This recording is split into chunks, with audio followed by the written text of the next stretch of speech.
anak-anak hebat, mari kita sama-sama mempelajari tema 2 subtema 1 muatan pelajaran IPA tentang alat pernapasan hewan dan manusia.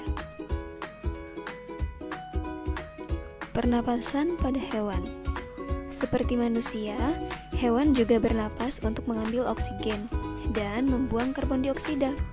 Namun, sistem pernapasan pada hewan berbeda dari manusia. Bahkan, sistem pernapasan pada hewan pun berbeda-beda sesuai jenisnya. Berikut sistem pernapasan pada beberapa jenis hewan. Alat dan sistem pernapasan pada hewan jenis cacing tanah atau vermes. Cacing tidak mempunyai alat pernapasan khusus. Cacing bernapas melalui permukaan kulit. Kulit cacing selalu basah dan berlendir untuk memudahkan penyerapan oksigen dari udara. Alat dan sistem pernapasan pada serangga atau insekta. Seperti hewan lain, serangga bernapas dengan menghisap oksigen dan melepaskan karbon dioksida. Namun, alat pernapasan serangga berbeda dengan hewan lain. Alat pernapasan serangga berupa trakea, yaitu sistem tabung yang memiliki banyak percabangan di dalam tubuh. Percabangan trakea disebut trakeola. Alat dan sistem pernapasan pada ikan atau pisces. Ikan bernapas dengan organ khusus mirip saringan yang disebut insang.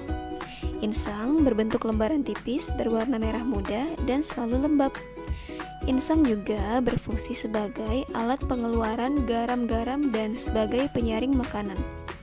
Untuk memperoleh cukup oksigen, mulut ikan dan insang bekerja bersama-sama seperti pompa isap air. Alat dan sistem pernapasan pada hewan amfibi. Katak termasuk hewan amfibi, yaitu hewan yang hidup di darat dan di air. Saat masih berupa kecebong, katak hidup di dalam air dan bernapas menggunakan insang. Setelah berumur 9 hari, kecebong bernapas menggunakan insang dalam.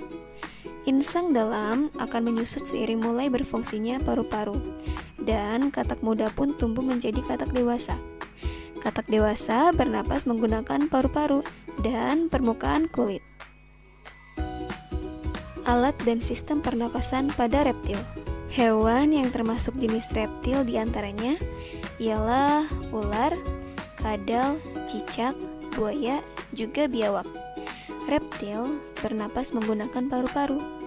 Pada reptil yang sering berkubang di air seperti buaya, lubang hidungnya dapat ditutup selama menyelam. Dengan begitu, air tidak akan masuk ke dalam paru-paru. Alat dan sistem pernapasan pada burung atau aves. Burung bernapas dengan sepasang paru-paru. Burung menghirup udara sebanyak-banyaknya saat tidak terbang.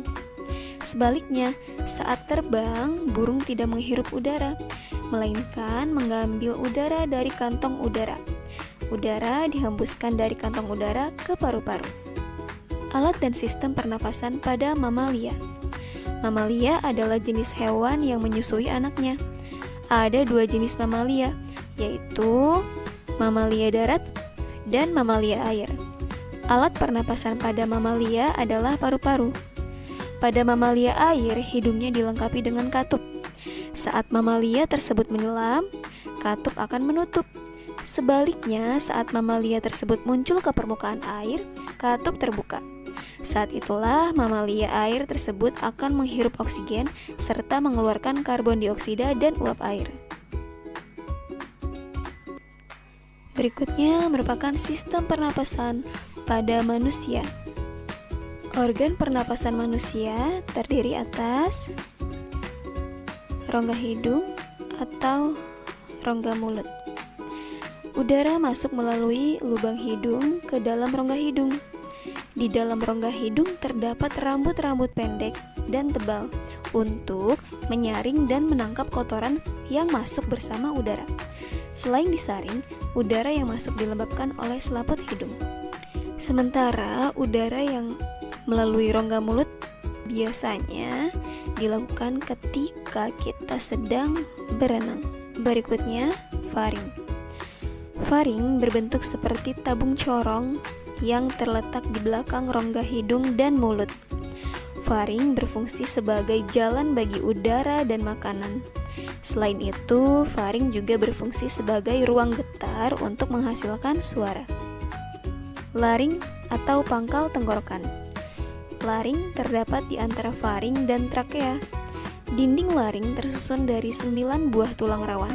Salah satu tulang rawan tersusun dari 2 lempeng kartilago hialin yang menyatu dan membentuk segitiga. Bagian ini disebut jakun. Berikutnya adalah trakea atau batang tenggorokan. Pada bagian dinding trakea terdapat silia dan lapisan lendir. Lapisan lendir sendiri berfungsi menyaring kotoran yang tidak tertangkap oleh laring sebelum masuk ke paru-paru. Biasanya tubuh akan merespon dengan cara batuk atau bersin untuk mengeluarkan kotoran yang masuk melalui saluran pernapasan. Berikutnya adalah paru-paru. Paru-paru terletak di dalam rongga dada bagian atas. Rongga dada dan rongga perut dipisahkan oleh sekat yaitu diafragma. Paru-paru terbagi menjadi 2 bagian, yaitu paru-paru kanan dan paru-paru kiri. Lalu, organ pernapasan pada manusia berikutnya adalah bronkus. Bronkus adalah cabang dari trakea dan memiliki bentuk serupa, yakni cincin dan tersusun atas tulang rawan. Ada 2 bronkus yang terdapat pada sistem pernapasan, yakni bronkus kanan dan bronkus kiri. Bronkus kanan berhubungan langsung dengan paru-paru sebelah kanan. Begitu pula sebaliknya. Fungsi bronkus sendiri adalah mengantarkan udara, baik oksigen dan karbon dioksida, dari dan menuju paru-paru. Lalu ada bronkiolus. Bronkiolus merupakan percabangan dari bronkus. Jumlah bronkiolus sesuai dengan jumlah gelambir yang ada pada paru-paru, yakni 3 gelambir di sebelah kanan dan 2 di sebelah kiri. Selanjutnya, alveolus. Pada bagian ujung bronkiolus terdapat gelembung-gelembung yang dikenal dengan nama alveolus. Di dalam tubuh manusia, khususnya paru-paru, ada sekitar 300 juta alveolus yang berdinding teramat tipis. Alveolus berfungsi sebagai tempat untuk keluar masuk udara, oksigen dan karbon dioksida pada paru-paru. Bagian tersebut dilapisi oleh jaring yang terbentuk dari selaput darah yang lembab dan dekat dengan kapiler atau pembuluh darah. Setiap saat kita bernapas, saat menarik napas, rongga dada kita mengembang. Sebaliknya, saat menghembuskan napas, rongga dada kita kembali ke ukuran semula. Bernapas juga membutuhkan kekuatan otot. Otot manakah itu? Bernapas membutuhkan kekuatan otot. Otot pernapasan utama adalah diafragma.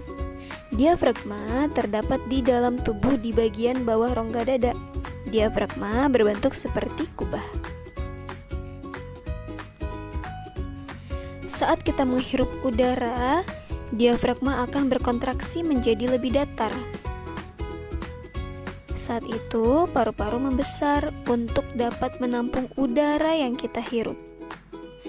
Saat kita menghirup udara, otot-otot tulang rusuk mengangkat tulang rusuk kita sehingga paru-paru membesar.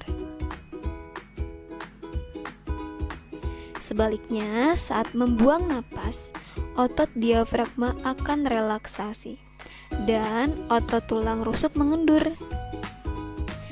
Paru-paru mengkerut lagi ke ukuran yang lebih kecil dan menghembuskan udara pengap berisi karbon dioksida. Demikian anak-anak, pembahasan materi kita hari ini. Semoga kalian semua dapat memahaminya. Tetap semangat. Terima kasih dan sampai jumpa di video selanjutnya.